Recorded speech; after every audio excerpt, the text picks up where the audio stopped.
இது முழுக்க முழுக்க நம்முடைய மாண்புமிகு ஆளுநர் அவர்கள் சொல்லியிருப்பது உண்மையானது. தமிழ்நாடு அரசாங்கம் மதுவை ஊக்குவிக்கின்ற அரசாங்கமாக தான் இருந்து கொண்டிருக்கிறது. அவங்க ஒவ்வொரு காலகட்டத்திலையும் ஒவ்வொரு கிராமத்திலையும் கூட இன்றைக்கு டாஸ்மாக் கடைகளினுடைய எண்ணிக்கையை இரட்டிப்பாக்கி இருக்கிறார்கள்.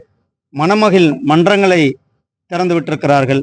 இதுல கஞ்சா மற்றும் போதைப் பொருள்களினுடைய நடமாட்டம் என்பது ஒவ்வொரு பள்ளிகள் வாசல்லையும் இன்றைக்கு ஊடுருவி இருக்கின்ற சூழ்நிலை இருப்பது என்பது சமூக ஆர்வலர்களுடைய கவலையாக, பெற்றோர்களுடைய கவலையாக இருக்கிறது. இதையெல்லாம் நடவடிக்கை எடுக்க வேண்டியது திராவிட முன்னேற்ற கழக அரசாங்கம்.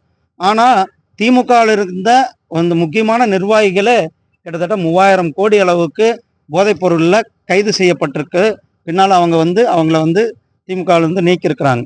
திமுக அரசாங்கம் போதை கடத்தவர்களுக்கு அடைக்கலம் கொடுக்கின்ற அரசாங்கமாக தான் இந்த அரசாங்கம் இருந்து கொண்டிருக்கிறது.